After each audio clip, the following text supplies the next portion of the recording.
Mike, turn your games down. All right, with episode 334 of Games My Mom Found. I am Mike Albertin, and who's stealing some crystals with me tonight? Lolly ho, it's Kyle from the RPG show. Hello, it's Nate. Blake Eglin. And from the YouTube, Rich Kale, this is Richard Sampson, and I'm here too. I mean, two. No, wait, oh, bring in the dancing girls. You're not wrong. So we are here to talk about Final Fantasy 4/2 for America, but it's 4. And developed by Square, published by Square, came out originally in 1991 in Japan, and 91 for play, and then also for America. So that's what we're talking about today. A game that kind of shaped my childhood. So that's what I got to say about this game. I'm definitely curious to see. There's so many versions of this game. So curious where we all sort of landed on that, or what our experiences are going to reflect. Okay. Start real quick. I actually played this game on a SNES cartridge originally when it was Final Fantasy 2. When I thought there were only 3 of them, my father used to make a joke on, Final Fantasy 17. I'm like, it's not. There's only 2. There's only 3. Little did I know. And I actually still have the SNES cartridge to the left of me. I have one of the few SNES cartridges I kept after all my moves. The rest are missing. I have a couple. But game meant a lot to me back then. I've been meaning to replay it because I beat it in 2005. Was the last time I beat this game? 2004? Some point. Or maybe earlier than that. Some early 2000s. And I've been meaning to replay it for years. I bought the PSP version the day it came out. Like, I'm going to beat it this time. I got to the fucking Dark Elf stuff, turned off the game. A couple years later, I said, okay, I'm going to play it on my phone. I'm going to beat it this time. Got to Dark Elf, turned off the game once again. And that was also all before the podcast. Then now, I beat it again with the Pixel Remaster, thanks to the podcast. So that's my history. Kyle. Yeah, so oddly enough, this is one of the 2 mainline numbered Final Fantasy games, the other one being 12, that I had not beaten. I've probably played it a handful, maybe 6 or 7 times, but same as you, I'd get like halfway or a little more through the game and then just put it down. So I originally got it Final Fantasy Chronicles with Chrono Trigger, so I think honestly Chrono Trigger just took more of my time. And since then, I guess I picked it up once or twice after, like I said, but I never fully got through it. But got the Pixel Remaster. I'd beaten it like 80% of the way through Steam like 4 years ago, but got the Pixel Remaster anyway and had a great time with that. And Nate. I bought this game on my PlayStation Portable, rest in peace, and got to the Dwarf Kingdom, and then accidentally was trying to sell Final Fantasy Tactics War of the Lions because I'm a big dumb guy and could not beat that game. And I accidentally traded in Final Fantasy IV and was distraught. And then in 2020, I played the DS version for the first time all the way through and really liked it. And then for this playthrough, I did the Pixel Remaster. All right. And Blake. Yeah, so my experience is definitely similar. Played it a bunch back in the day in Super Nintendo. I was a big RPG fan, of course, and it was one of the first ones I'd played after the original. I think I played this before I played 6, around the time it came to North America. But I never finished it, so it was cool to sort of do that, which I did officially 2 minutes before we started the podcast. So right under the wire there. Well done. Yeah, right, nailed it. I'm a little curious because I have memories of the game I played, and my understanding is that I played a ROM on my phone, and I think it might have been the Japanese version, because apparently there's abilities that my characters have that the SNES in North American version didn't have. Yes. Although my memory was fuzzy. I seem to remember, for instance, Cecil having like the Dark Wave ability, but is it my understanding correct that is not true in the North American version? That might be the case because I think when this was originally released over here in America, they sent us an easier version. Yes, and from what I understand, it's definitely many of your characters are missing abilities. And I had always thought, I distinctly remembered that Dark Wave ability that like damages your HP to sort of damage all the enemies in the beginning of the game. So that was a little confusing. But I definitely played. I played the Japanese version, so I had sort of full abilities. It was apparently a little bit tougher than the original, although I didn't find it particularly difficult. And honestly, I really enjoyed it. I'm excited to talk about it. All right. And Richard. Well, let's see. I didn't have a Super Nintendo when I was younger. I only had for the longest time portable systems. But definitely I was into Final Fantasy. I had grabbed books. I didn't get this game until it came out on the Game Boy Advance. as Final Fantasy IV Advance. I don't know if I ever played through the extra stuff that was in that game, but I played through it and beat it on the Advance. I got the DS version years later, got pretty much all the way to the end, but never beat Cerberus until I played it this time round, which was thankful I had a little slightly thankful for having extra time leading up to this, but I was basically just beat this on Thursday night on the DS for the first time. Nice. Yep. And to go back to your comment, Blake, I want to say the SNES version that we got was harder. I thought maybe it was easier. It felt harder. My reading is that it's easier according to sort of. But I know it's missing things. Like I remember Dark. I don't think was a thing in that version, but is added in maybe the PS1 version. Yeah, like I was reading that, for instance, like Rosa, I don't think she has prey in the original. She does not. Which I just swore I remembered these things from my childhood, which doesn't. Very confused about that. Could it have been Mandela effect? Oh, sorry. Could it have been the PlayStation 1 version? Did they have that in that version? They might have. Good question. Yeah, I don't know. But I don't remember playing that. Is the thing? So I'm very confused. I'll be honest. But I live my life that way anyway, so it's not that far. Because I know some of those builds. I played a lot of Final Fantasy II on the SNES when I was a kid. I actually beat it on that cartridge back in the day. But I know some of those abilities were not there. I can say that for a fact. That Parade was not there. Twin Cast was there for Pollum and Prom. I mean, I have vague memories of certain stuff because I have played multiple versions of this game over the years, so some stuff kind of muddles together. But no, they did make a lot of changes. But I always thought the Japanese version was easier because, again, rental, they want to make the game harder for US. Maybe I had it the opposite, where they made the game easier and less complicated in quotations, but actually make the game... I thought the game was harder. Yeah, 2 US was easier than 4 Japan. Yeah. Okay. The Japan, it was... I mean, it had some difficulties, I thought. The big reason was that this was only the second Final Fantasy game in the US, so they made it easier because they thought that American players were not used to RPGs. That's fair. They could have a good argument there. I mean, let's face it, when Nintendo first initially wanted to send Super Mario Brothers 2 over here, it basically, when Howard Phelps tested it out, it's like, how in the world do you find this fun? This is just too difficult. But that's that series, not Final Fantasy. I do like the idea that just one guy, they sent him original Final Fantasy 2, and he was like, you have to use the weapons to level them up. I don't get it. And they're like, we just won't send that over there. I need to replay. I've actually been tempted to replay that. After I beat this, I was like, I kind of want to replay that game now. It's not that bad. Well, a few I haven't beat, so same. One thing so I played the Pixel Remaster, which, I mean, after playing this game so much as a kid, I always had certain thoughts of how sprites look, and then playing the Pixel Remaster where it kind of cleans things up, I'm like, oh, they're not all guys in red shirts with blonde hair. They have helmets on. Never knew the Baron soldiers had helmets on. I thought they all just had blonde hair when I was a kid. So, don't know why I thought that, but that's what I thought. And when I saw Kane for the first time, I remember as a kid being like, why is Kane wearing like Anubis armor and it looks like he should be in Egypt? That's what my brain thought too as a kid. Yeah, I could probably see that. I mean, you never really get to see his face. Well, I mean, just the blonde hair at the end. Oh, yeah. Was that in the original game? I can't remember. Oh, I never beat it in the original. I always got to the part around where you had to go into the metallic cave, and that's about as far as I remember getting as a kid. It's not even hard, but like I was so scared of that stupid cave, and then it turned out like this is not bad. Yeah, it wasn't bad at all. Well, Way worse spots in the game. By going in there, you're talking about losing all your metallic armor. Yeah. So that does make you want to. No, I don't want to go in there. I don't want to lose all my good weapons. It's just one of those things where like I have, where you have a childhood fear for some reason over something stupid that then never leaves you for that game. There's been multiple games on the show where I was scared of a certain part and went, this really is not that bad. And then there's games that you think is not that bad going into, and like, why did I play this again? I was questioning myself last night, but that was not my choice. So, a game that you will not hear about for a little bit still. But no, yes, I see it pop up all the time.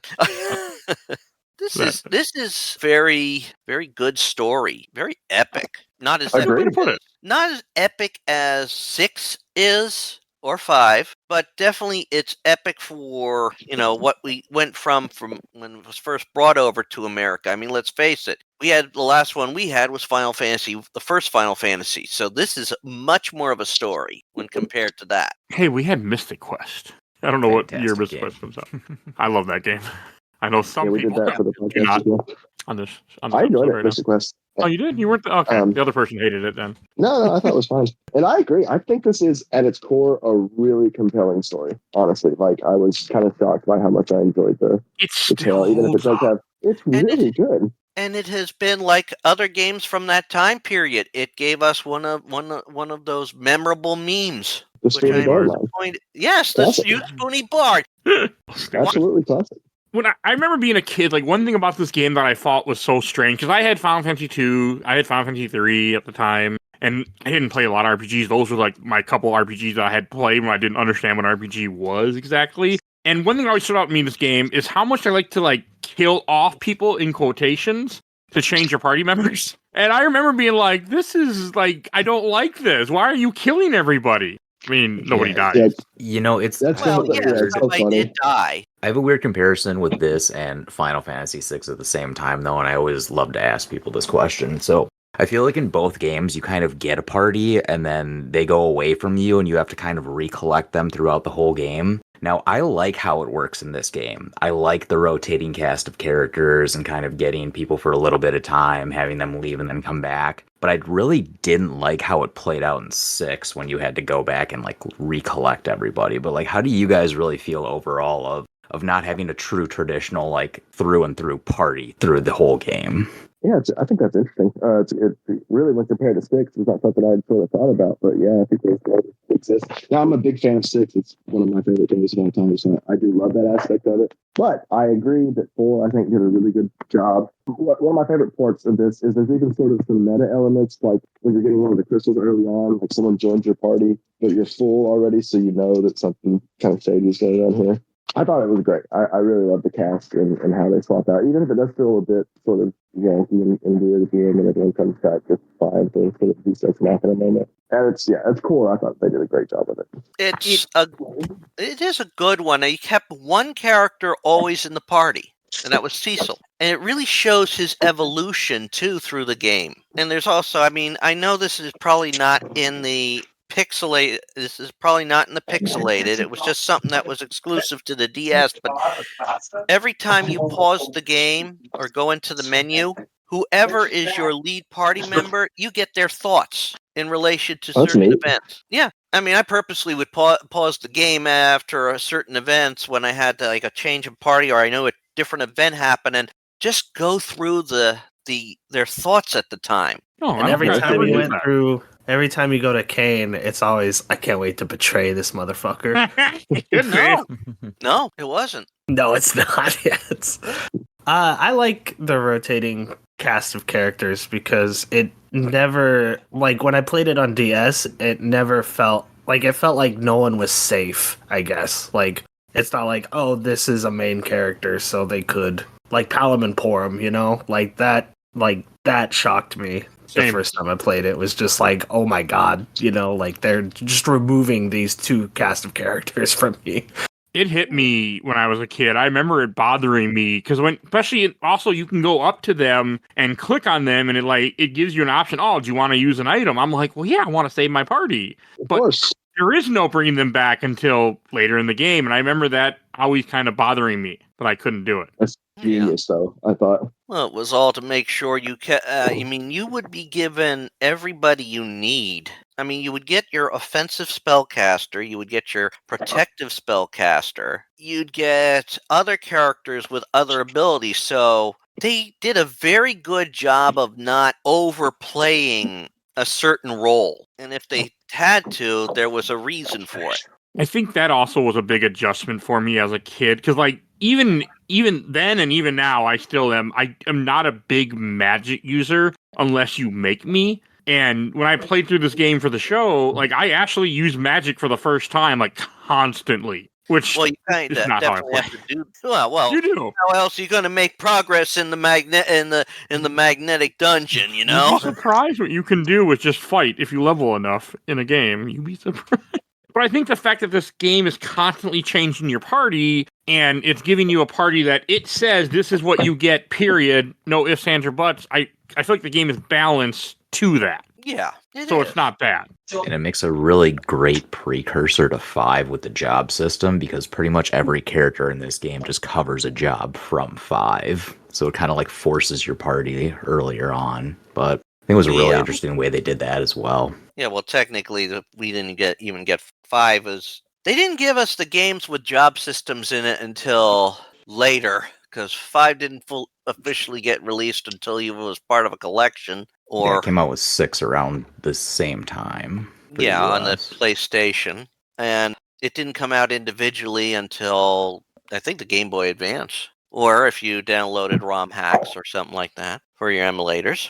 And we never got 3 until 2006. Yeah, I just always thought it was interesting how, like I said, in 5, you get your different classes and you can switch between them. But 4 kind of gives you that anyway with, Dark Knight Paladin, you get Rydia the Summoner, you get a Mage, you get a White Ninja, you get a Black Mage. Like, they kind of covered all the classes individual, and I really like how they separated that. Yeah, and with a rotating party, it sort of allows you to, plan accordingly. How do I adjust to having these 2 young spellcasters? Or how do I adjust now? These 2 are going to be basically protecting me now that I've been shot back down to level 1 with Cecil. Yeah, and I love the meta aspect of the sort of class changes that Rydia and Cecil go through. Oh yeah, Rydia is like one of the key characters that you remember from this game. Hell, I think even listing on Wikipedia. The 2 characters that are highlighted are Cecil and Rydia. I think that's fair. Yeah. I mean, I think Kane is sort of as iconic, but I think of those 2 would probably be the top 2 for most. And I think this is also the first time that you have characters who have almost full names in Final Fantasy. I mean, certain ones don't have full names, but Cecil's last name is Harvey. Kane's is Kane Highwind. Rosa Farrell. Edward Chris von Muir, also known as Spoony Bard. Yang Fang Liden. Hope I said that right. Sid Palendia, Dina. Edge Geraldine. That's about all of them that have, quote, full names. I did not expect Geraldine. That was a left field right there. I did not either. Well, if his first name is supposed to be Edward, it sort of fits for Edge. He's certainly edgy enough throughout the game. There's the rim shot. But, I come to appreciate Edge this playthrough, where I remember not liking him when I was younger. He can be a bit, he's brash, but I do like how he gets a bit sweet on somebody. He dies a lot, that's for sure. Died a lot for me. Yeah, I mean, I went through it too. I'm always Good. It wasn't just me. I was always sort of reviving him when I was dealing with things. That's why he was in the back row for me. Still didn't stay alive. Yeah, well, I sort of kept him in the front row, but Sid was in the back. Well, Kane was in the back row and jumping up and coming down. I actually didn't use jump with Kane this playthrough, unlike normal. Holy shit, I spam jumped the entire time. Oh, jump is so good. It is. I just didn't do it. I don't know. I don't have a good answer. Damned it. Didn't do it. I normally do. We must remind everybody how Mike plays games on this for his show. It varies. But no, I mean, normally I do. I just did something a little different this time with Kane. I kind of kept him out on purpose so he would take damage versus other people getting hit. Because him and Cecil could handle it, where the others couldn't. So I kept them out to take the hits. That was kind of my thought pattern. Yeah, that would be a good one. I probably did. That's the main reason I didn't use jump. Plus, it took longer than I wanted to wait for. So yeah, the time is a little bit of a hiccup. It was just normally I don't do that. Yeah. Well, I mean, when I was having trouble in the final dungeon, and so I started, looking things over, and I'm like, I started using the process of when I got later on in the game, Rosa, cast slow on everybody, and Rydia, start working through them with stop, because I never cast either of those spells. it helps a lot. especially when you got foes. They're like, okay, while you're charging up to do your one move, I'm going to attack you once. It'll be one that'll wipe out possibly two of your party, and then just as you're about to attack, I'll do it again. And that way, when you try and, because I've decimated your party, when you try and raise one of them back up, I'll wipe you out a third time. I found I just needed her for healing. I needed Rosa for healing so much. Oh, yeah. Especially near the end game. I mean, that's also why I would resort to using slow on the foes. While they're not necessary, or stop, when you have them stop, they can't really attack you. So you could just, hey, Rosa, either heal us, use a spell to heal us or pray, because that way we can replenish some of our magic points too. Yeah, that was tough too. I mean, we could just take our time killing these guys, which is kind of helpful. I had Rosa healing constantly. Constantly. Yeah. Rosa she gets the more powerful healing spells. I mean, Cecil can heal too in a pinch. He was too busy attacking for me, so I didn't use him for healing ever. Well, depending on what you're attacking, sometimes, and what weapon you have, sometimes if you go to attack, you're actually healing. That's how you have her equipped. I only had bows on her, so she wasn't healing anybody. Rosa, I'm talking Cecil, though. Oh, he never... There are weapons that have abilities that some of the enemies will take as a heal. I didn't run into that, actually, this playthrough. For him, at least. Yeah, well, like I said, how you play.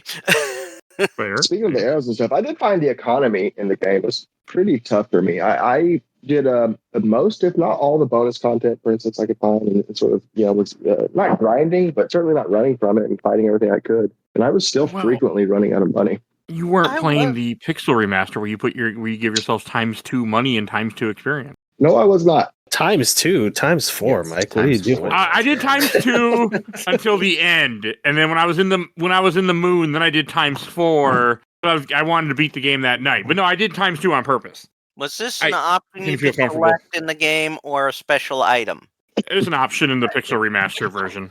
You can turn off random battles, which I didn't do until the very end, on my way to fight Zero Mist for the third or fourth time. Fourth time. Other than that, I had it on the entire game, and I had it, and it's all this gives you some extra stuff in Pixel remaster to make the game go a little smoother, which is nice.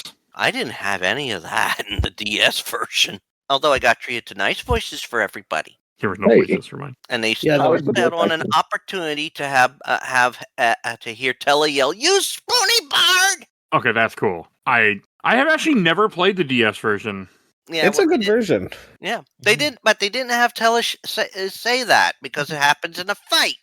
Cecil does let out a no when the bomb goes off in Mist that I will admit I laughed at because it was very dramatic. And the camera does that zoom above them thing, Yeah. But the voice acting in the DS version is pretty good, I thought, overall. Oh, yeah. Nice. Yeah, it was actually nice hearing a voice for some of those fiends. And I swear, of those 4 fiends, I like Rubicon.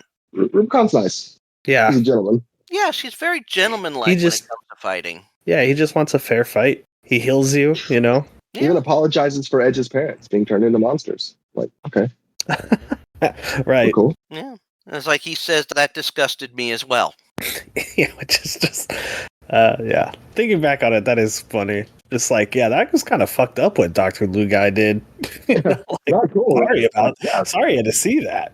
Yeah. I kept fighting them, even when the game's like, they turned into human, I just kept hitting them while they were talking so it would go faster, I was hoping. I'm a cruel person. Who's the real monster? I was like, get off the screen, die, get away.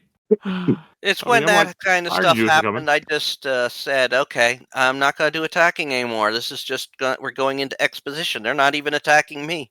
I'll be honest, I was using a guide for the majority of the game, so. Oh, I had my guides ready too, but you want to know something? Maps don't necessarily can be a help at certain times, and sometimes they can't be a help. Depends. Pixel Remaster had the map on the screen. It was really nice. Well, so does the DS one has a map below you. Yeah. Okay. You're filling it out. In fact, if you fill out the map for each level, you get some bonus items. Well, that's cool. Yeah. Yeah. Thankfully, I didn't find the maps too labyrinthine like some other, sort of games of the same era. I mean, there's certainly an element of it, but I thought it did a pretty good job of sort of streamlining most of the places, at least. Oh, yeah.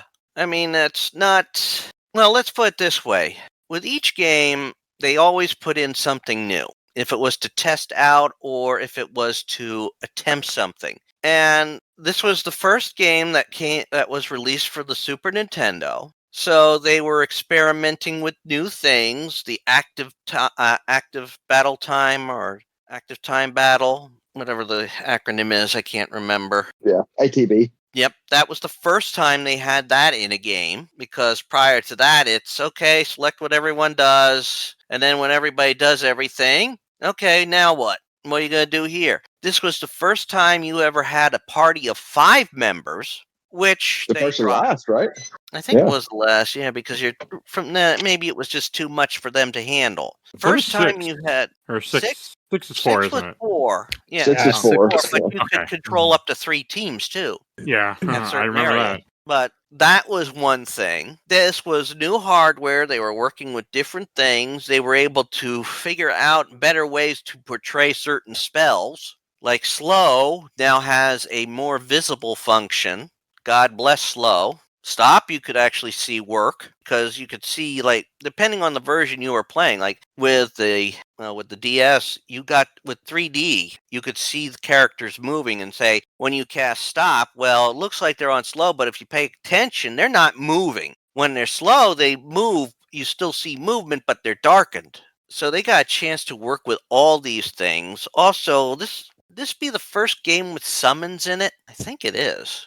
Definitely for us. I've never actually played Final Fantasy 3 for some reason. No, I And- played through it for my channel, and beautiful. I also On have the my- DS version, which On my to-do list. that was the DS version of FF3 was a gift actually from my late wife. It was a Christmas gift. It was one of 2 great things that happened that came into my life on that Christmas. It's one of the games on my list I need to get to someday. Yeah, you'd enjoy it. I One think of these you'd enjoy days. it. I mean, that one has the job system in it. Probably the first one that has the job system in it. Technically one, because they're just jobs, Oh, not really yeah. characters. But they Well, can't change. Yeah, Yeah, you they can't don't change it change, through. but they're jobs, I guess. Yeah, but like I Force said, you're piece. only dealing with 4 and dealing with the original game, the original NES systems. So they didn't get things matted down with that one until the 3rd installment, which we didn't get in here until years later. I mean, it was like what we had over here was like what 1, 2, 4, 5, 6, 7, 8, 9, 10. Oh, hey, here, DS, here, you can have 3 now. Which, fun fact, the team that worked on the DS version of 4 actually worked on 3. They got to get the system underway so they could figure out how to use it for more stuff later. I remember when I was a kid and I got to that point when Tella pretty much commits suicide. I remember that hit me because I didn't like Tella, but I played this game with my dad a lot, and he really liked Tella. Hmm. I never liked Tella when I was a kid. I thought he was an old idiot. No, that's when you're a kid. Now you're Yes. a father. He makes more sense. Trust me. He does, but I just always remember that, like that stuck with me. I hate Edward. Like, He's anytime kinda Edward useless. is on screen, I'm just like, get this dope away from me. Edward's the fucking worst. Edward he did I want someone to love me for who I am, not what I am. And he does have the talent to do stuff as the bard, because he uses the music for healing and for that. It's his music that sort of breaks the spell on the magnetic cave. Yeah. That's a fair point. But, he did get his ass beat by a gremlin in the middle of the night, and then his dead girlfriend was like, you can do it. And he's like, I can do things. And I was like, you One just of his got... abilities is literally to hide. Like, he can get the fuck out of here. Right. I never used the hide. It's a pretty useless ability. Nah, I can disagree with that when you have some of the other abilities that some foes can use. I mean, let's face it, let us talk Doom, that particular foe ability. If your character is off screen, the counter stops, which is a blessing when you get 5 characters that get Doom all cast on them at once, and then you have a foe that adds insult to injury by casting haste on all of them at once, which will cause that clock to go faster. So if you could take somebody and get them off screen for a bit, it stops the counter for them. Yeah, there's a late game boss that does that Doom counts all your party members and then just starts hasting on the entire battle. Yeah, there is one. That's one of the bosses towards the end. So, hide is a good way to counter that counter. This way, if you're off screen, it stops. Everybody else's may go down. When you pop back on, it's like they're at 5, you're at 9. Hide again. They're down to 1, you're at 8. So that when, boom, it happens again, you get another, everybody's now down. So what you could do is you could start using like Phoenix Downs on reviving characters. The character will have to cast Doom on you again, but at least what you have is you have someone who's broken the cycle, and you can, revive characters, even if it's slowly. I know mechanically that's true, and it just almost makes me hate it even. I can't really explain why. I know it's irrational. I mean, that's why I also was using Jump with Kane. Again, he goes off screen, so he can't be... Well, one, he can't be targeted by your spells or anything like that. He can't be targeted by their spells either. Yeah, I would frequently find that useful, especially near the end when they're doing so much damage. Yeah, definitely. But I mean, we're talking about all the other all the good things. We haven't gotten into more or less the story. I mean, all we just said is stealing crystals with me tonight. Thank you. Yeah, no, I know. I mean, the story is very good in this game, and I feel like it does a very good job of growing and keeping you very entertained. And like, I think this has got to be one of the early games where you technically are a bad guy when you start this, because you work for Baron, you steal the crystal, and then you go and deliver a package which kills an entire town. You commit genocide. Like, it's got a kind of dark opening. Yeah, well, when you think about it, Cecil is being a good soldier. He's elevating to a great soldier because he's starting to question the orders. He's following them, but he's questioning them. And he has right to question it because the Baron, the King of Baron, basically raised him. It's very interesting, like, just the way they do it, like, the whole idea that he starts off as a Dark Knight, and then, as the game progresses, like, pretty quickly, you become a Paladin. Kyle, can you think of any other games that the main characters switch around this time for RPGs? Oh, boy, if you had one on, just say it, because no, I didn't have it on mind. Mm. Question. I was just curious, because you play a lot of No. RPGs. I was wondering if you had anything in mind. I was just thinking about it, because I can't think of any. There's probably some out there. I can't think of any off the top of my head at the moment. I guess you could sort of argue Illusion of Gaia sort of has you transform in a way, although it's not really a JRPG and you're not really transforming, but you do sort of unlock an alter ego. I mean, you've got a few games out there where you start. Well, I know of one there you actually do play the bad guy at the start, but he's not technically the bad guy yet. I don't know, it's just one of those things that I always thought about. Like, I do like how much he changes. I remember when I was a kid, I thought it was stupid. Yeah, So. well, it's also, this game did not only just did battling, but actually had you mentally thinking things out. I mean, when you get to we start out, like I said, we've just taken the crystal from Misdia, or however it was pronounced, the Kingdom of the Mages, and Cecil does question it. Of course, the Baron, has his loyal followers, but of course, this is also, well, we find out later the truth. But, we get introduced to Cecil, we get introduced to Rosa, we get introduced to Kane all in this intro bit, and Cecil and Kane head off to Mist. Cecil's not told what's in the box, or what's in the ring, what the ring actually is. He's No. not told. He's not told anything. He doesn't know that this mist dragon that they slayed was linked to Rydia's mother. No one knew that. He feels bad about that. And when the explosion happens, it shocks him. Kane and he sort of split after this because, Rydia lashes out. Cecil's not about to kill a child. I do like all that. I think Rydia actually really grew on me in this playthrough. Of course, you're a father. Yeah, and I also I thought it was funny as a kid, like when she leaves your party at one point was like when your boat gets attacked by Leviathan. Yeah. It wasn't until later on in life that I realized when I was a kid, I always thought she had a mask on when she comes back. That was that green thing. I thought it was a mask. She was wearing kind of dragon mask. No, that was her hair. I know. Did not realize that as a kid. Anyone else have that issue? I don't even think I ever got to the point where you require it when I played it as a kid. Oh. To be honest, if you got stopped around the magnetic cave, Yeah. yeah, you don't you don't, because she comes back, I think, when you're in the underground. Exactly. Yeah, but I mean, let's face it. He's trying to earn her trust and take care of her, which he does. We get introduced. We find Rosa, who's now poisoned, and they have to get something to cure her, which is why they head up to the north to where Edward's from, meeting Tella along the way. I mean, Tella, his daughter, ran off with a bard. So, you can see why he's upset. I mean, yeah, if my daughter were to do the same thing, I would do the same thing. I'd be like, what the hell's this damn fool taking my daughter for like that? So, That's all I fair. can see that. Of course, when they get attacked by Baron and it sort of basically wipes her out, both Tella and Edward agree, that, Baron has to, whoever's behind this has to pay for it. And Edward does can prove his mettle. I mean, yes, you could have him hide, which is more in sense with a bard. I mean, they're a lover, not a fighter. That is fair. If you go with the tropes in D&D. But I mean, I never appreciated a bard like when I was a kid. Even in this playthrough, I barely used him. I just had him attack always. I never did any of his other specialties. I just wanted to get rid of him when I had him. Well, that's the thing.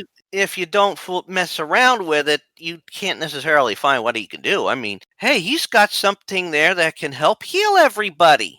Even do it as a set of regen. So, hey, I'm going to use that. Can this slow them down? Let me see what this does. This is what they want you to do with these games. Experiment. Always experiment, because you may find a strategy that works. I mean, wouldn't have tried the slow and the stop until I read a suggestion, and when I found how much it works on so many characters, I'm like, hey, why don't I do this all the time? I'm an idiot.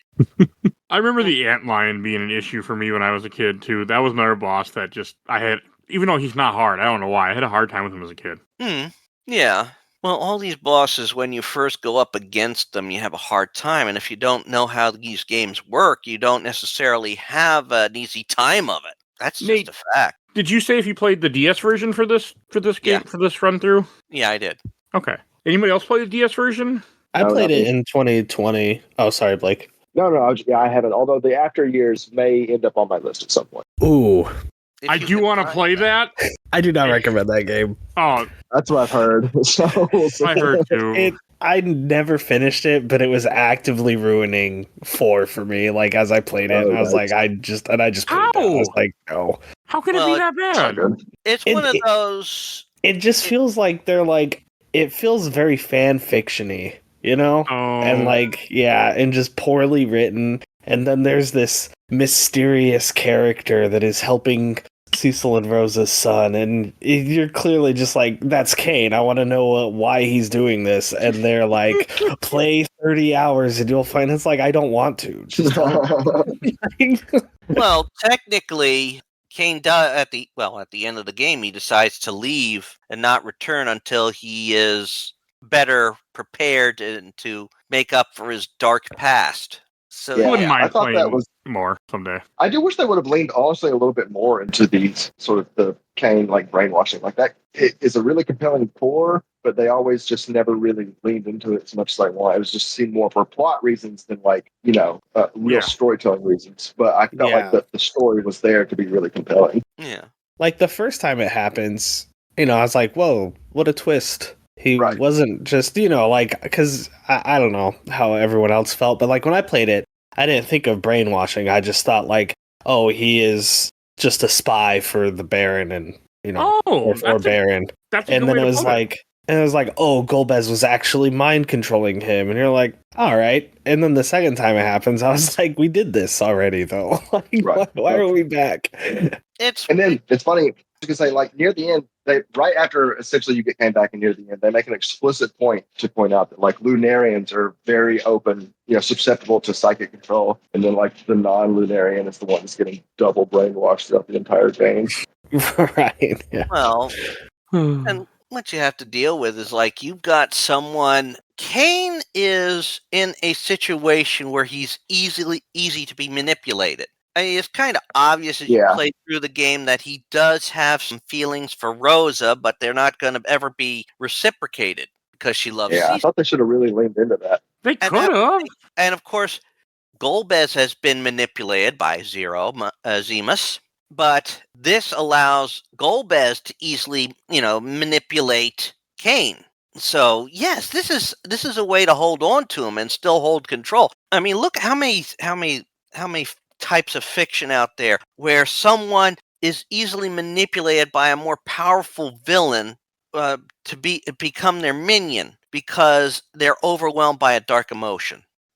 Yeah. I thought they definitely agreed. It's a compelling idea at heart, but instead, I totally agree, and I think it's a super great idea. But it comes off as just a sort of bam, surprise, brainwash. It just feels like there's more they could have done with it. Because there's that first time that he leaves you, and then he rejoins you, and then he takes the crystal from you again. I'm like, really? You really had to do it twice? That second one got me. I think the second one was he did manage to break free, but he didn't totally break free. He thought he did, but he didn't. That kind of thing. I didn't like it. I also was mad when he left me. I was just gonna say they move past that second betrayal so fast. Like he comes back and Cecil is like, "Are you?" And he's like, "Yeah, I think so." And they're like, "All right, join up."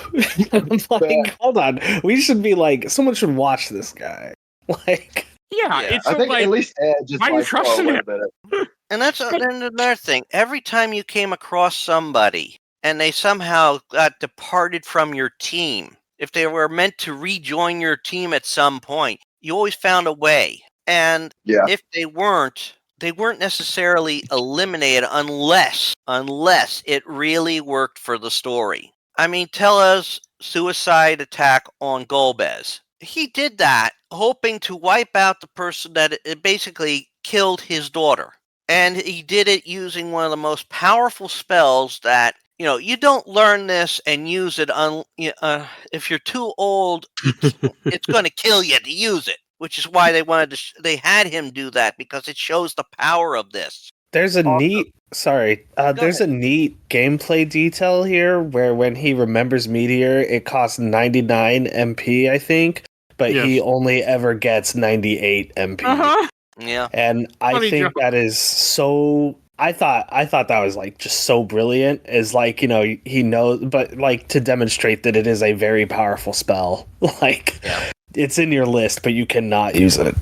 Yeah, it's humorous. It's a good story point. It goes to show he may be powerful, but this thing's going to be too powerful for him to survive. Most definitely. And also adds to the fact of Golbez. He is tough. There's something in him that knows Cecil is going to be a threat, but not that he can fully remember. Not until later in the story. Well, I think that's also what makes him, Gomez is a really good villain, and I feel that this game hurts a little bit when you get to the point when it's like, oh, he's not really the villain after all, and I think it hurts it. I would disagree there. I remember not liking it. I would have rather had him be the villain the whole time. Well, you see, that's the thing. This was not a story where you think you could start off thinking the Baron's the villain, too. This game was good at throwing twists about who your enemies are. And I'm okay when Baron changes eventually. It always bothered me a little bit because by the time I finally found out that Gomez wasn't the real villain, when I got to that point, I always remember it bothered me a little bit. Still does. Let's just make sure this is clear. The name is Golbez, not Gomez. Oh well. Every time you say Gomez, I'm like, my mind is going to Adam's Family. It's not the first time I mispronounce something, and it won't be the last. No, it probably won't. I finished this game a couple weeks ago. And by a couple weeks ago, I mean, beginning of April. And I'm colored by the DS's story, because I think there's different revelations in there as far as, who Golbez is than the original game. Well, I know that in the DS, when you find out he's the brother, you do play a mini little thing where you go around with him. But I feel like that's set up way earlier in the DS version than in the... Because in the Pixel Remaster, that's almost... I think they're in the Tower of Babel, or it's after the Tower of Babel that you find out. So too. But... So, the conceit of Golbez being the villain is just another foil to show that, Zero Miss controlled another Lunarian. Or of Lunarian blood. Yeah.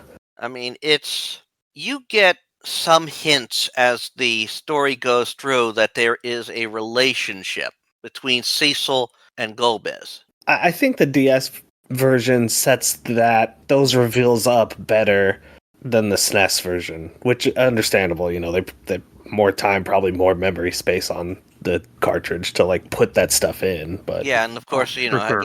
we got some voice acting too to throw in here, so you can get a little bit more with the voice acting. Yeah, so like all of that stuff, like playing it for the first time in 2020 really hit because it didn't feel as rushed or like the reveal that there was a bigger evil than Golbez was set up a little better than where it's like I want to say it's at the end of the game pretty much when you find out that there's a bigger evil than Golbez. Yeah, it does. It does get revealed towards the farther end of the game because once you finally go to the moon and you meet Fusoya, that's when you get the reveal about Zemus. Yeah, it's just so late though. No, Did Final Fantasy like to do this where like it would switch the boss on you at the last second, going, "Ha, not what you thought." I think 9 is the worst offender of that. 9's terrible. Like where Kuja is the main villain, and then all of a sudden it's like, nope. Well, look at it this way. Final Fantasy 1. If you fail in Final Fantasy 1 to rescue the princess, you could actually not have the rest of the game would not necessarily happen. You find out that your main antagonist of 1 is, oh, hey, remember that knight you beat in the first part of the game? That's actually him. So like, okay, that's a monkey wrench. That's a spoiler alert, people. If you've never played Final Fantasy 1 or are watching my playthrough of Final Fantasy 1. And if you didn't know that by now, what rock have you been under? I'm sure everyone. Make sure it's posted. I'm legitimately thinking about it, Mike, and I think it's only this one and 9 where that like the unknown or like the bigger threat is like a last act reveal. Maybe even 13, but 13 has like data logs and stuff that you have to read through, so I know you like 13. I want to replay 13. I love 13, yeah. I won't lie, reading those data logs, it's like you could have made a cutscene of this. A beautiful, gorgeous cutscene that I would watch. Yeah. One thing 13 didn't have enough of. Oh,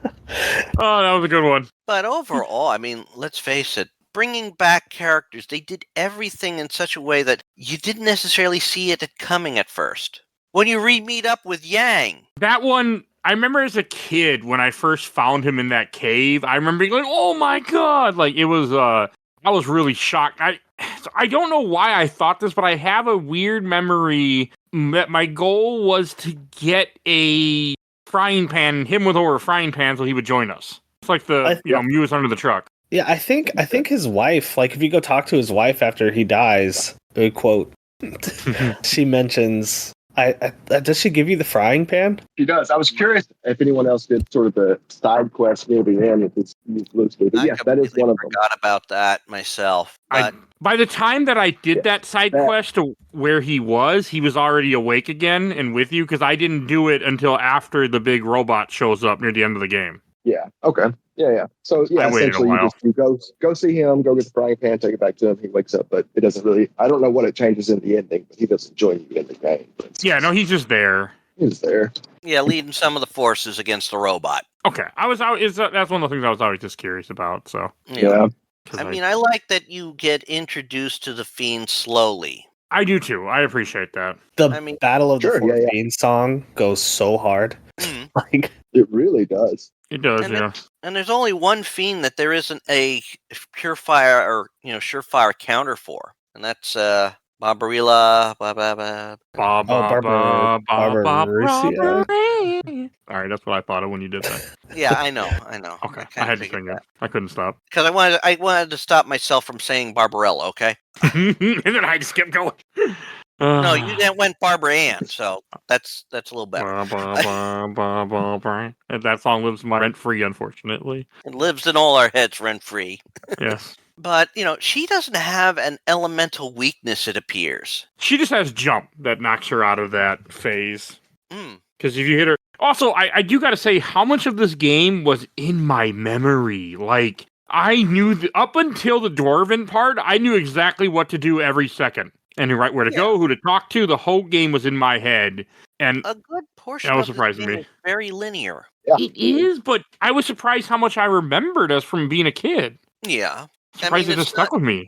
It's not as complex as other games. I mean, even most of the Final Fantasies can be described in some way up to 7. I don't know about 8 past because I've never played any of them past 7. They are very, I mean, for the most part, they are very linear in where you have to go. I mean, 6 is the only one that's not overly linear because it's how it's designed. This one's very linear. You don't have many side areas you can go off to. And I did do some of the side areas. I think I did some. Definitely did the summoners thing this time. I mean, I do it every time. I fought Bahamut. I didn't get all the weapons, unfortunately. I somehow missed a couple of the sealed weapons, and I don't even know how. I was looking for them. I did not get the best armor in the final dungeon, mainly because when I would go for some of the items, I ended up like 2 blue dragons who spam Ice Storm. I could not get even slow or stop on either one of them before all my party is wiped out. It's frustrating as frick.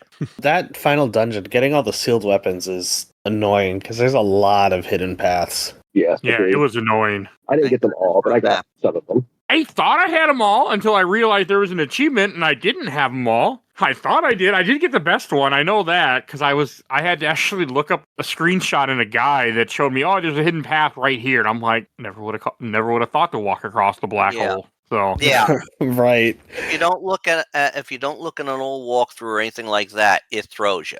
Because I did something I never do in games. I leveled up to 99 to beat this game. That's not me. But I was trying to beat Zero Miss, and I was in the 70s, where the guy said, yeah, I'm high enough. I'm like, okay. And he just handed me my ass back to me. No, he will. He'll fuck you up. Yeah, he does not care.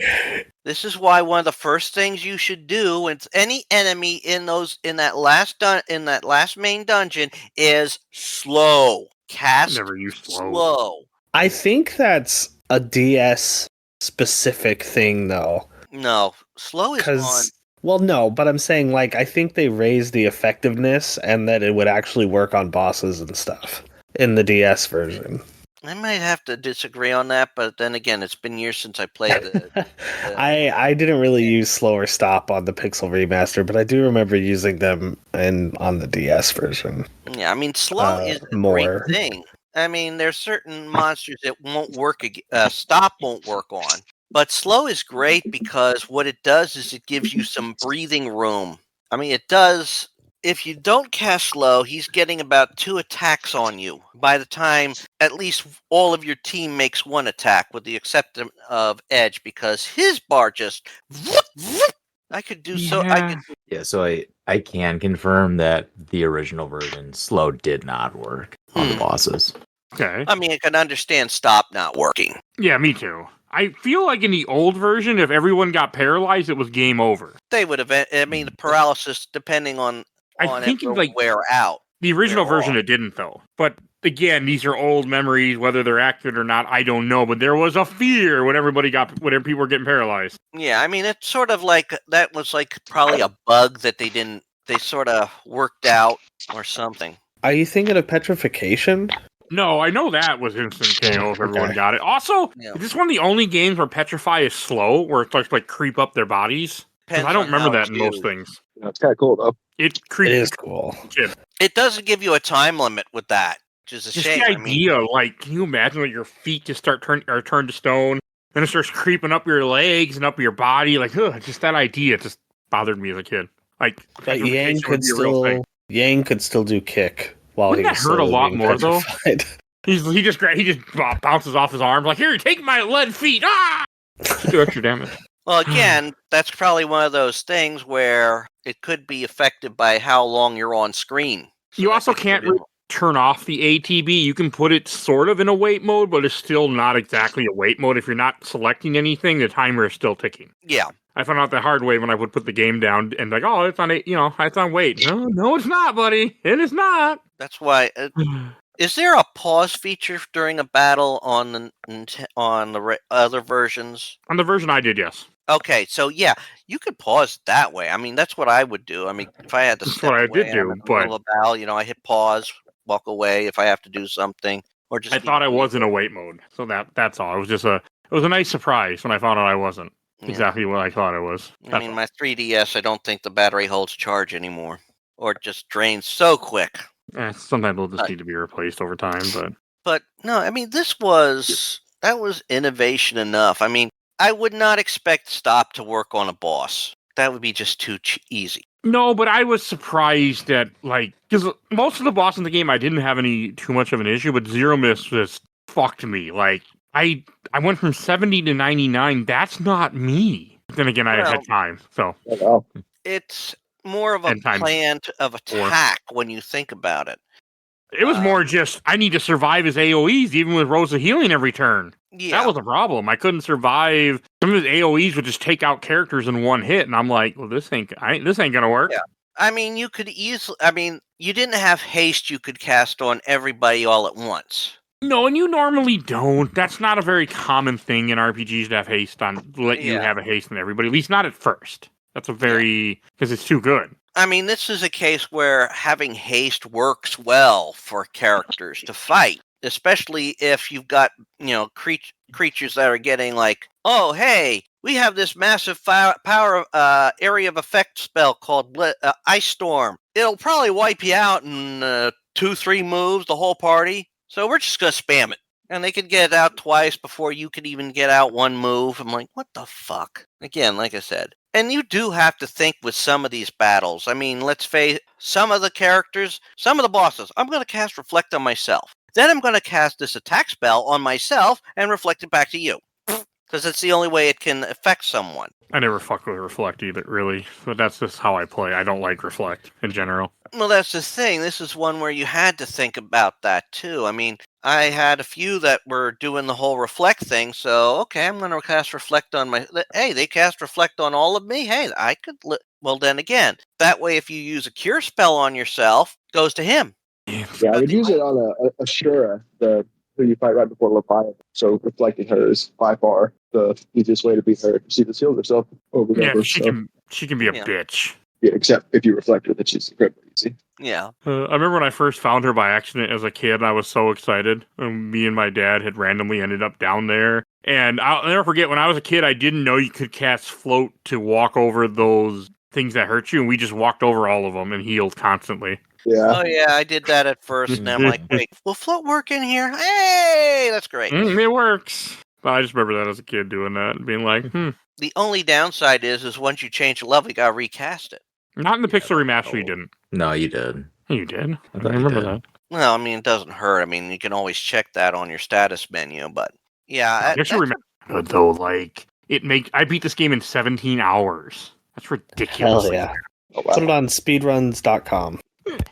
Sorry, the speedrun of this on the Super Nintendo is 2 hours and 21 minutes. I know. Have you seen it? It's amazing. I'm watching it as we speak. From 2013. I'm sure it's different by now, but like they glitch through a town and stuff. Oh, that's why. Yeah, they have step counters and they know what seed they're on. It's impressive.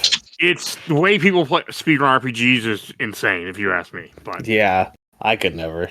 I never Why will. would you? I can't understand speed running an RPG. I mean, part of it you're just skipping through the story. But Yeah, but you're like level 20 when you take down Zero Miss and you're using like 19 Fuma Shurikens.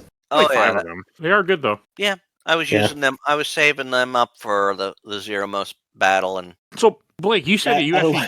Oh, sorry. I was just gonna say, yeah. This time I saved them for Zero Miss on the DS version. I used them on like any hard fight. It's like, oh, throw that Fuma Shuriken. Yeah, I saved them all. I saved all my elixirs too, for that final fight that I never used them on. So hey, you know how that goes. But also to be fair, I didn't need them at 99. Everybody was fine. Nobody was in any dire straits. Well, I'm stupid, and I didn't think like that throwing it. Like I thought that it would just be like a reconsumable thing. So like used 4 of them, and I was like, I'll get them back in the next fight, and then they weren't there, and I was like, oh no. Yeah, they don't come back. So Blake, you said you actually never played this before, or not all the way through? Right. I as a kid plenty of times, but I know if I got much further than the magnetic cave, like Okay. multiple attempts. Yeah, the first time I beat it. I'm glad I could change that for you. Yeah, me too. It's exciting. I mean, this gave me a reason to replay it and try and finally beat it on the DS. I've beaten it on. Well, I've beaten the GBA version. I have not played the Pixel remaster yet. That is coming. I just don't know when. I just finished. Good. I just finished Final Fantasy VI before I finished Final Fantasy IV. I would take a break before you play. Don't play 4 again anytime too quickly. You'll get burned out. But No, I'm playing 1 right now. This is for on the channel, and I just pull in the wheel of names, spin it. Which one gets eliminated? Limit all the options eliminated first. That's the one I'm playing. That's how I do it. This gave me the option to get a platinum trophy, which I'm always excited to do. Did you get it? I did. You know what sucks? Those secret summons. I was missing a couple too, and I don't even know what I was missing, but I didn't care enough to figure it out. The drop rate on one of them, I was in a moon cave for like an hour, and I was going insane. I told my wife, I was like, I don't think this actually exists. Oh, and what one was that? What you were going for? Oh, it wasn't the pink slime. I don't know. This was back in April. I would have to. Oh, it's all good. Yeah. I mean, But it wasn't one that you could use Siren on and just summon the monsters. You had to like actually run back and forth and get into a random battle and hope that it was the formation that you needed. And if not, then you had to run. It was agonizing. I was like, these drop rates are too low. Please buff. Yeah, I could understand that. And I think only the DS version had augments. What are augments? They were something that you could use to change, like add to your command list of what you can do with a character. I didn't use them myself. It's basically like Yang's kick ability. You could put that on like Cecil or Rosa instead of Yang if you really wanted to. I wouldn't like that. No, I mismanaged one when I played, and I put it on Cecil because I was like, well, I'm sure like he's the main character, so I should give them all to him, right? I mean, there is one that allows the character to cast 2 spells. I feel like that could be useful. Yeah, that could be. Yeah, on Rydia. Yeah. It was also interesting playing through this game because, like, when I had originally played the SNES version, and they're not Fire Ga, it's Fire 3 and Fire 2, and I remember like going back, playing this version where it has the names the more accurate to how Final Fantasy does it, and I'm like, I missed Fire 2 and Fire 3, and Flare was Nuke back in the SNES version. Yeah, Flare sounds a lot better than Nuke. It was a time. Yeah, I know, but it's like this was very. They had so many things that were optional. I mean, I didn't get Bahamut. Mainly because, hey, I'm just getting in here and I'm getting my ass kicked each time I make a step. He's hard to get. He carried me through the game, though. Absolutely carried me through the game. I never used him. Oh my god! I did one summon, I think, throughout the entire game. That was it. I did not do summons. He carried me, especially on the DS. I beat the game about level 60, and he was absolutely critical for every step. See, you did it the way that made sense. You weren't like me that buffed yourself up to 99 because you didn't like the odds. Oh, I just don't have time for that. I can tell. I beat it with 2 minutes to spare. Hey, I'm glad you beat. I mean, you didn't have to. You could have been on here just fine. But hey, I'm just really happy that I was able to get you to knock off an RPG off your list. That feels good. Absolutely, and I really enjoyed it. I really liked it. This is one of the story-wise. This is one of the better Final Fantasies. I think it is. It's also like, I mean, it does get its love. It's not a forgotten game. I mean, hell, when we go to comments here in a little bit, the 500 fucking likes I got on one post shows you how much love this game gets. Like, oh, yeah. I mean, we also didn't necessarily. I mean, they gave us a little bit of. I think that part was trying to show us what they could do on the Super NES by the dancing girl in almost every town. Oh, I don't talk to her now ever, but yes.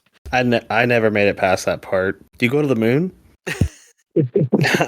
Yeah, this game blew me away in 2020 because like I made like a challenge for myself to play all the Final Fantasies in numbered order, very long and arduous. I played 1, 2, 3. I was like, yeah, those are fun. And then 4, I was like, holy shit, they were, as the kids say, cooking with this one. Like they had the sauce. And then even like 4, 5, and 6 are just so good. Like Yeah. for where like, being just 16-bit, really great games. And I think 7 is my favorite because that's the first one I played, but 4 I think is the best Final Fantasy. Yeah.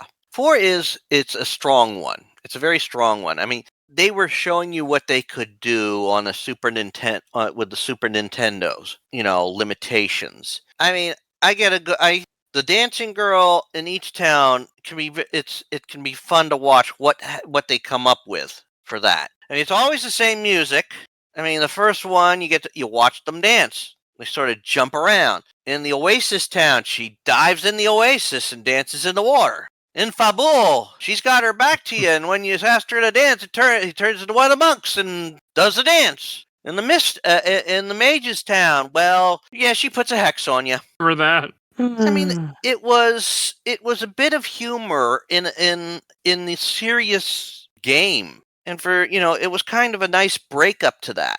And I just like how all the characters are, they react well to to each other. I mean, and I get this from, like I said, from the start menu. I mean, from the pause menu, or when you go into your menu of options.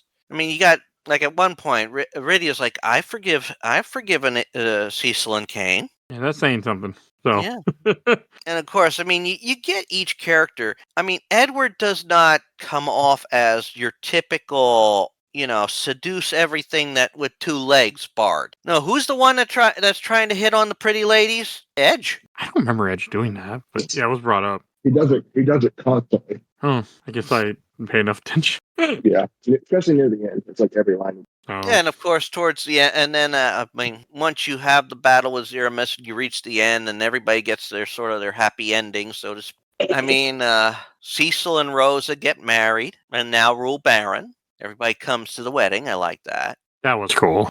Yang is now and his wife are now rulers of Fabul, and he's working to get everybody things back up there.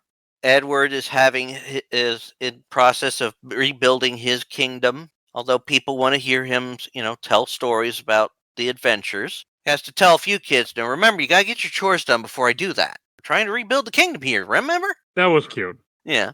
Palam and Param are now are back living and learning their skills, although Param is still full of himself. Love watching his sister smack him around. Rydia is living in the Fey Marsh. Edge is like, he's dealing with overseeing the return of the kingdom, but he's still, a little bit surly about things, and he's been captivated. He wants to find this mysterious woman. They can't find the girl. Oh, well, Rydia's in the Fey March, so she can't. I mean, it's a slight reaction when they see each other at the wedding.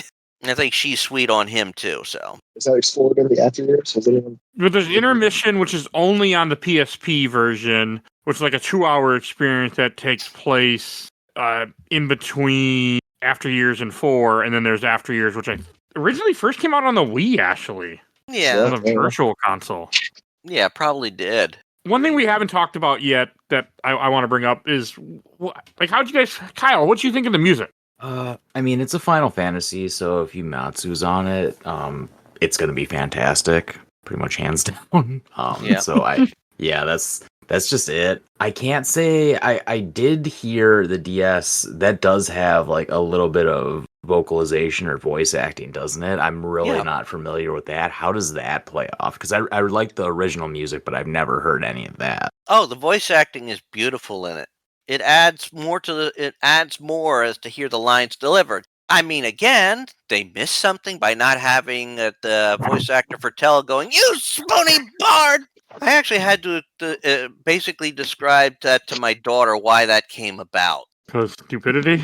No, it's because, one, censors, two, translation to make it goofy. I mean, they told succeeded. her, as I put it, see, in the 90s, the early, late 80s, early 90s, video games in America had to follow certain rules. I mean, no religious iconography in a game, unless there's no way around it. I feel like we're going back to those rules at some point. Nothing that makes it look like you are in an altered state, like on drugs or anything, which is why water in Sonic the Hedgehog doesn't show any ripple in America. But if you play it, say, over in England, you'll see this distortion go by every once in a while. Earthbound may have words for that. Yeah. Breath of You Fire couldn't- 2 as well. But cussing, that was a strict no-no at the time. So I mean, can you expect Tella to go, "You effing bard"? No, you couldn't. Yes. I mean, that Edge would did say bitch in my version. I don't know if you guys shared that. bitch wasn't as bad as fuck. But so, as I said, they had to change it. And then, I mean, this typical thing would be, forking bard. Well, no, that's not going to work. Stupid, but it's funny. And it's It would now be close, classic. but changing it to spoony, hey, that just gave us an iconic thing to laugh about and remember years later. So for some I- weird reason, I actually played this game muted mostly. Of course you Blake. did! Blake, I'm wondering if you played the Japanese fan translation. I have no idea. That's what I Because got. I linked something I found like a couple years ago, The Legends of Localization, and this guy goes through like the original SNES, the easy version, and then the fan translation. And I remember him saying that in the fan translation, there was a bunch of just added cuss words in it. That feels like Yeah. that fan translation or something. That doesn't feel like a legit. Not that version at all. So for the people who can't see what we're seeing, there's a screenshot for my version of the game where Ed is talking. It says, "Lydia, that was kind of below the belt. I don't blame you for being a bitch to me." That's the dialogue that Ed uses. Yeah, that feels a So little odd. It doesn't feel official to me. But like the Yeah. rest, I mean, like it doesn't. It stuck out because the rest of the game doesn't put out any sort of weird vibe in terms of the dialogue at all. I guess somebody was just very upset when they were translating it, huh? At that one point. Or maybe they're trying to make it sound more for the current day. Mine has a Backstreet Boys reference in one of the songs as well. They're There you go, referencing that- Backstreet Boys lyrics. There you go. I don't Yeah, know that's if got to be a What? fan translation then.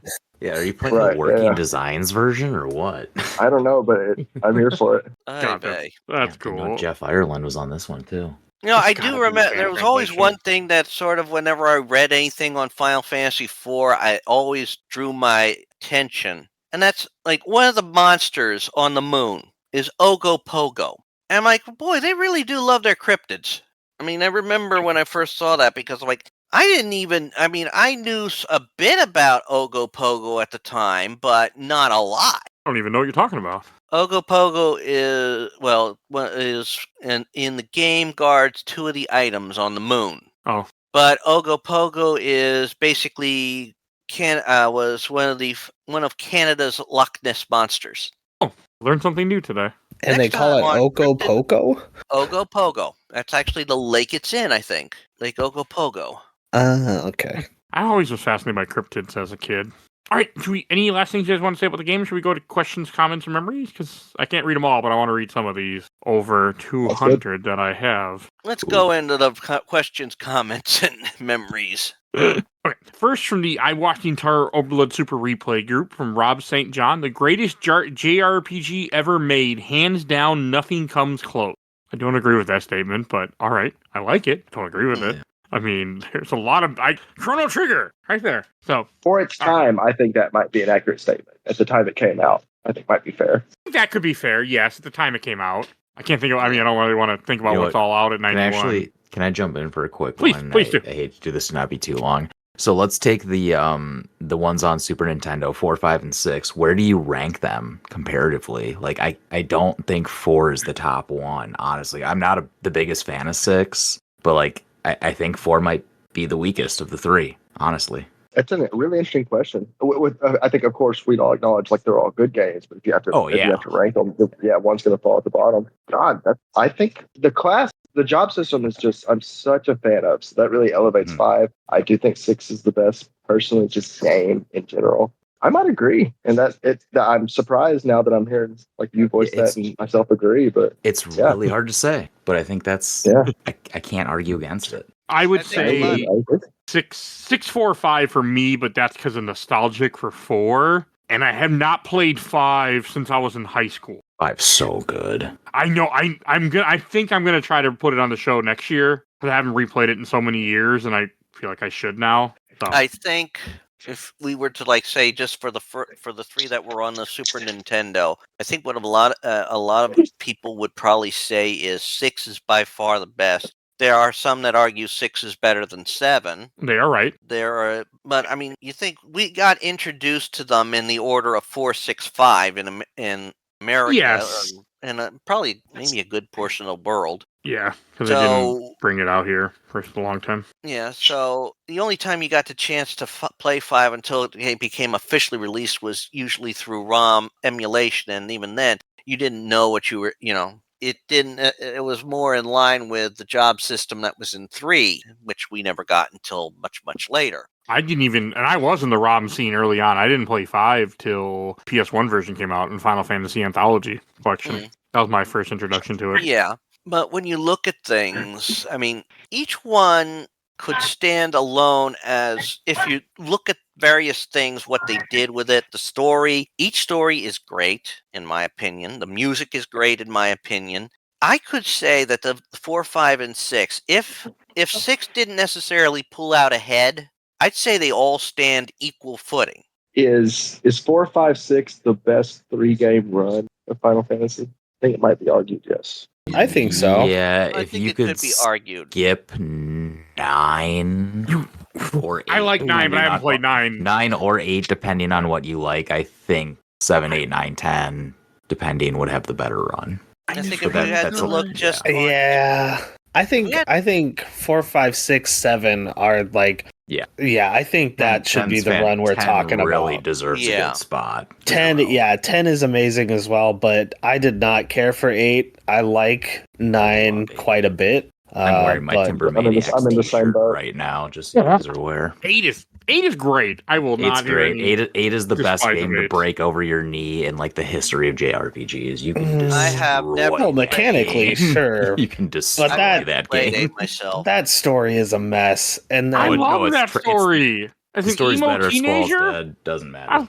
I love that story. I was like, See, that's I don't the know how to talk to interesting- girl. That's me. yeah, that's the interesting part that they should have focused on is like Ultimisia stuff. And instead they were like, but what if Squall kept trying to like hang out with Renoa? And I'm like, I don't give 2 shits about that.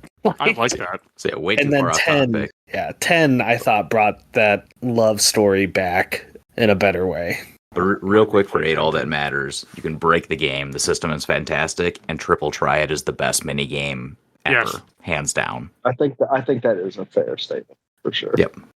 It wasn't Queen's Blood. Yeah, fair. Queen's Blood. That's All fair. right, and then back to comments and memories from the official Laser Time community. I got a couple. Or more than a couple. From Andrew Gold, Final Fantasy one of those series I'll probably keep buying remasters and remakes of. I had bought the entire Pixel remaster collection when it was on sale a year or 2 ago and haven't played a single game yet. Same with Lunar. Bought it on release so I could relive the Sega CD days. Haven't touched it yet. Oh, I beat the first one before I started Clair Obscur. It's good. Oh, I'm almost at the very end of Clair Obscur. So good. Yeah, I want to play that at some point. From Chad. I recommend whoever has got them on Pixel Remaster version that hasn't played them yet, get them playing them. They're very good. From Chad Fujihara, Final Fantasy IV, back when it was still FF2 USA, was my first Final Fantasy game. I was overwhelmed by the depth of options in battle and the active time battle system itself, but it was still undeniably epic with its range of colorful characters and dramatic story. And from Michael Burgers, my sister and I played this together. Rydia was called a call girl in the SNES version, and we all had a good laugh. What happened? I never caught that. Inappropriate. From Dave Heen, my memory of this is playing a ROM I didn't realize was hacked, and it was full of the stupidest swearing. Not that I mind swearing, I do it every damn day, but it was like a 10-year-old did it. It might have been not the version Blake is playing, but close. From Jeff Everett, 6 was my first FF back when it came out, but I quickly discovered 4 afterwards and ended up being the game I spent the most time with over the next few years through high school. I enjoyed the mostly linear gameplay and the way it always drew me into the story and characters. It might not be the best Final Fantasy, but I think it represents an important inflection point in the series, and I will always be a great comfort food when I fire it back up. Fair. Very fair to say. From Paul Duffy, this might be my favorite RPG of all time. I know most people prefer 6, but I felt like the series started to loosen up once anyone could get any skill. The classes in FF 4 are really tied to story. Reedy is a summoner precisely because of her story. Cecil's a Dark Knight, then a Paladin. Yeah. From Rob Foster, 4 is the first RPG I ever played, but all in all, my favorite Final Fantasy is 5. I always thought the job system was the best use of it. I really can't wait to play 5 on the Remastered Collection because I'm sure I can bump everything up so it goes by a lot better. So I'm excited. When we really want to talk job classes, let's go Tactics. Oh, man. I want to replay Tactics, but then I remember Tactics and I go, I don't want to replay that game. That game is amazing. Woo. Favorite. They never remade it, did they? Into a... War of the Lions, but that's play that as you will or take that as you will. I mean, it's not like I'm not going to have ways to like really bust the game open quicker. Like, that game is long from what I remember. I can help you with that. Okay. I've beaten it over 30 times. 30 to 60 hours. I only beat it once on PS1, and I remember it beating the shit out of me. You can beat it with only summoners or black mages in probably 22 hours. Okay. You can go really fast. I might. I wouldn't mind replaying it because I remember loving it. And from the RPG Lovers group, from Brittany Nikhil, I never played any of the Final Fantasy games, but I did watch some of the gameplay videos on YouTube. I did enjoy watching Final Fantasy IV and found the game to be very good. Nothing wrong with enjoying a game a different way. You know, Sometimes that's how people do it. From Travis Whitman, Kane and his character arc made me fall in love with it all the way back in SNES as well. Good choice. Right, and one more group to read from. From the RPG Sanctuary, you guys gave me over 190 comments, so thank you, guys. Unfortunately, I won't be able to read all those because nobody want to listen to that, but I'm going to read a bunch and kind of see where it goes. First, from Mike Copalicia, this game changed my life. Growing up in the 80s, 90s with Tourette syndrome, this was the best escape a kid could ask for. For a couple hours a day, I was transported to a different world with amazing characters, and I didn't have to deal with the nastiness of the real world. It also was the first game that made me cry and made me realize that games can just be emotional as any other form of media. Not only that, but it was what inspired me to get into game development. If a game like this could help a kid like me, I want to be able to help other kids the same way. It's really sweet, man. Yeah. Oh, and I get it. Like, this game made me emotional too. Like when I was a kid, losing all those characters. So I get it. It's awesome. From David Lalu, play the complete collection. Hands down, the best version. I wanted to. I was actually gonna play the complete collection, but then somebody, Nate, told me there was boosting experience in the Pixel Remaster, and then I bought the Pixel Remaster and played that. You're welcome. You made the right choice. Yeah.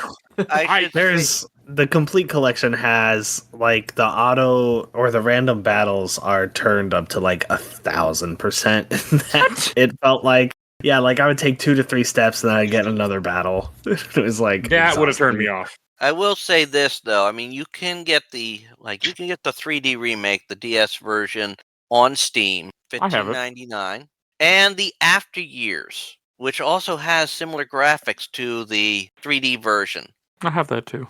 But I like the pixel graphics. I'm not complaining about the pixel graphics. I'm a sucker for pixels sometimes. Like, I just really like that style. All right. From David Tyler Trafford, FF4 is the best FF ever. From Daniel Kidd, Pixel Remaster is amazing. Don't let anyone tell you differently. No one has, but it really was. I really liked it. From Mick From, Final Fantasy IV is my favorite game of all time. Between the moving story with characters coming and going, the soundtrack being full of bangers, and the uniqueness / lovability of the characters themselves, the game still holds up 33 years after I first played it. It's not inundated with 40 hours worth of side quests like most modern games, or constant grinding like games of its time, and the pacing is fantastic the whole way through. I've owned and played every version released in the US, and aside from missing After Story, the Pixel Remaster is near perfect. Yeah.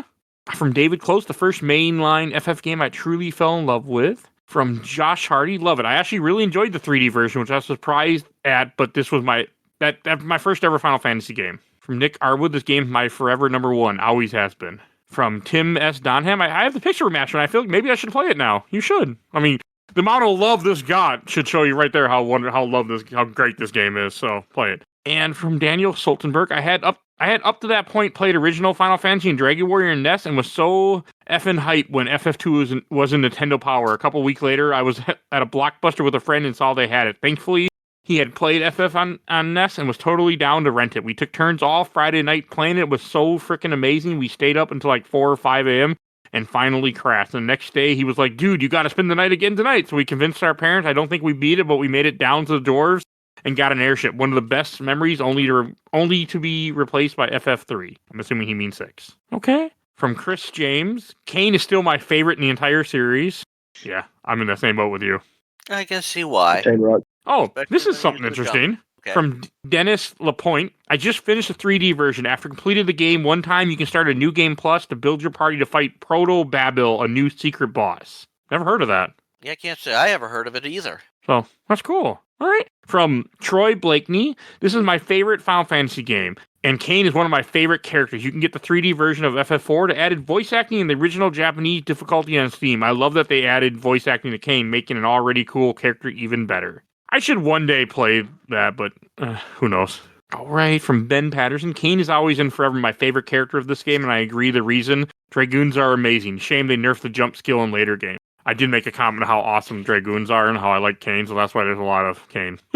From Kevin Taylor, I hate you, Edge. Kane is the first Highwind, isn't he? Yeah, I think so. I didn't know he was a Highwind. Didn't even put that Yeah. together. I read it earlier when reading the names. I might have stepped away at that moment. Sid to be isn't honest. Sid Highwind in this Yeah. one.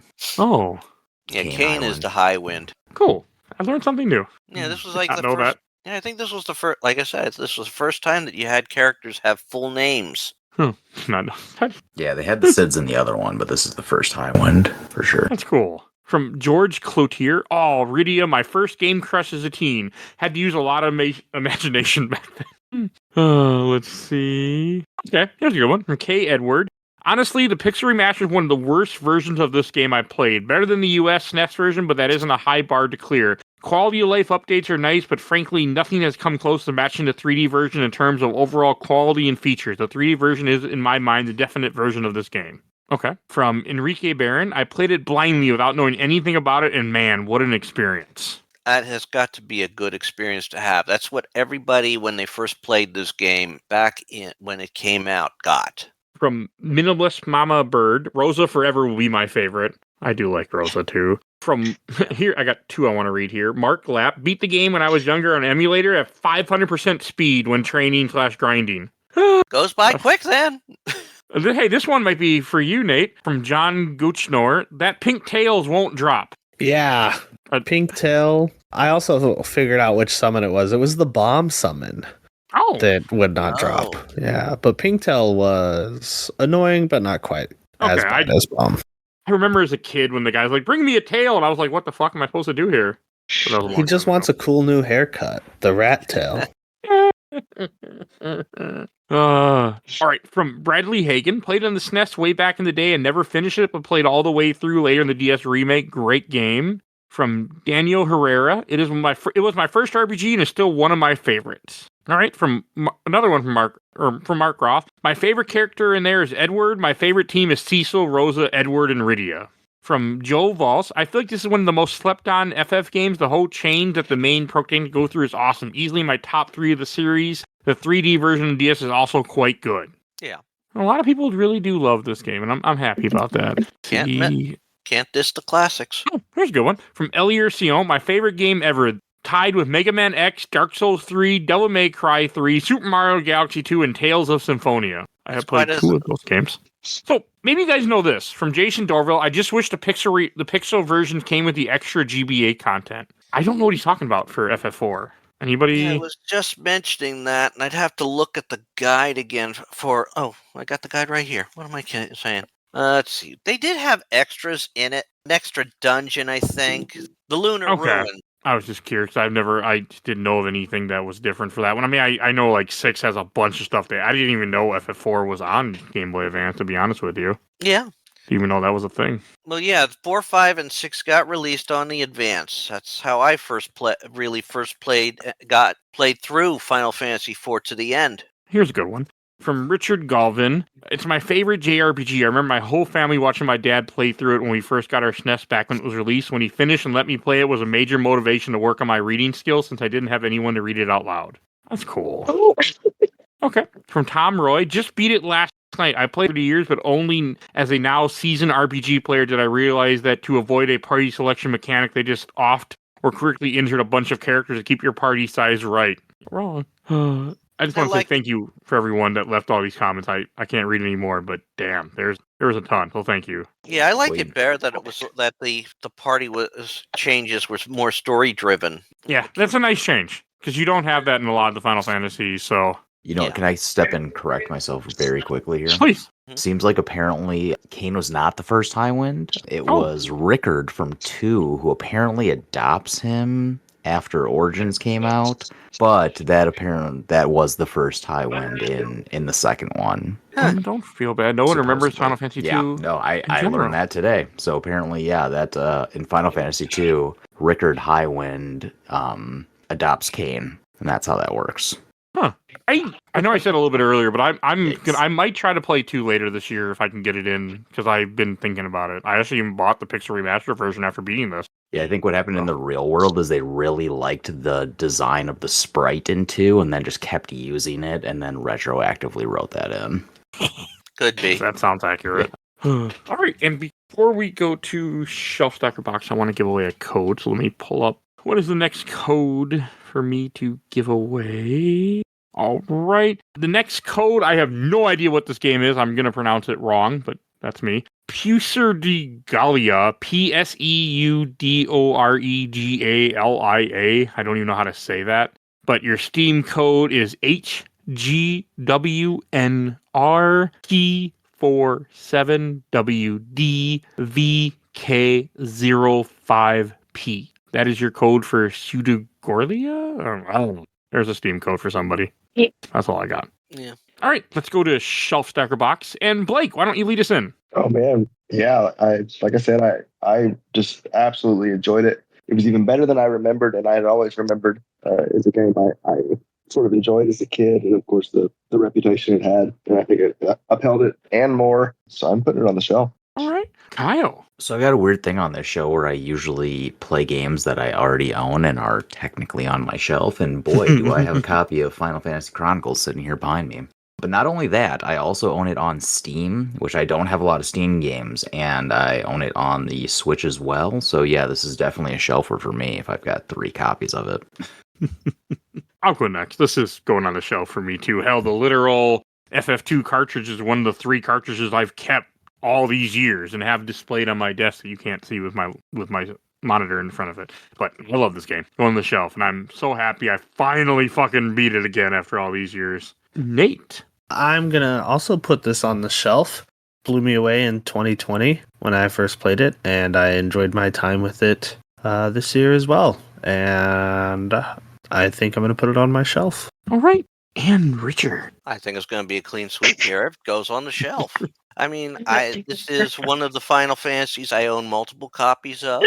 I think it's actually of all the Final Fantasies I have the most copies of this one because I've got the Game Boy Advance one, I've got the DS one, and I have the Pixel Remastered, which I will eventually play, but You should at some point. Yeah. I mean, I'm like- sure the DS version almost feels like a different game. I'm very curious to maybe someday get around to that version. The maps still work, so, and the voice acting is lovely, so we have to. Yeah, we miss out on hearing somebody yell Spoony Bard, but let's face it, that would have just made it better. Someday I'll play that version. All right. And before we go to plugs, I should announce what next week's episode is. Next week, you can hear me talk about Middle-earth: Shadow of Mordor. Got to play it for my first time ever, so you will hear that next week. And that will happen sometime between first breakfast and second breakfast. Hopefully it'll be in the morning, yes. All right, then we should just go to plugs. And Kyle, where we'll find you at? Sure, so you can find me at therpgshow.com or the RPG Show on Blue Sky. Actually, I believe our next episode is going to be Final Fantasy VI, so jump on board for that one. Nice. And Nate, do you have anything to plug? I can't remember. Yeah, sure. You can follow me on ye old TikTok at Nate Does Comedy 79 because I am 79 years old. And Richard. Hey, you can always find me up on my. You can always find my YouTube channel, Rich Kale, where I play through various games and franchises. Sometimes read fic that I've written. Right now, actually, when this goes up, I'm working my way through the first Final Fantasy. I just recently finished Final Fantasy VI up on the channel, so you can check that out. I've got through, and I got to go through other games, some that I played for this channel, some that I'm going to play for this channel, or have played for this channel. I'm not going to give any hints or anything, but they involve someone that raids tombs. Some of them. You can find, I have stuff that goes up every day. The Final Fantasy stuff tends to pop up on a Wednesday morning, 10 a.m. Eastern time. So, check those out. I try and give voices to everybody. It's not easy. All right. And if you enjoyed this episode, there's over 800 episodes of this podcast. We do movies, TV shows, video games, comics, all sorts of content. If you want to support the show, we do a Patreon. For little as a dollar, you can vote in our Patreon polls. We have 1 to 2 polls a month, so we're always new things for you to choose to make happen on the show. If you want to be a part of the show, if you want to suggest things for the show, if you want to just lurk, we have a Discord. It's free. We're always having new people join our Discord and chat with us. You'll see a link in the show notes to that. Definitely go check that out. I want to give a shout out at Helena at Hell Hasfreak. You can follow her on TikTok and Instagram. She made our awesome music. Definitely go check her out. Also want to give a shout out to Gamer Looks at 40 with Bill Tucker. He talks Final Fantasy. He talked about Final Fantasy 4, so you can check out his show too. And check out Absolutely the Best Podcast, A Work in Progress, where they talk about the MCU movies and MCU adjacent movies. And please follow us on Facebook, Instagram, Threads, Blue Sky, YouTube, audio only, TikTok, and rate and review get your podcast. I think it's everything I need to say. So we will see you guys all next time. Bye, everybody. Bye, all. Hi, guys.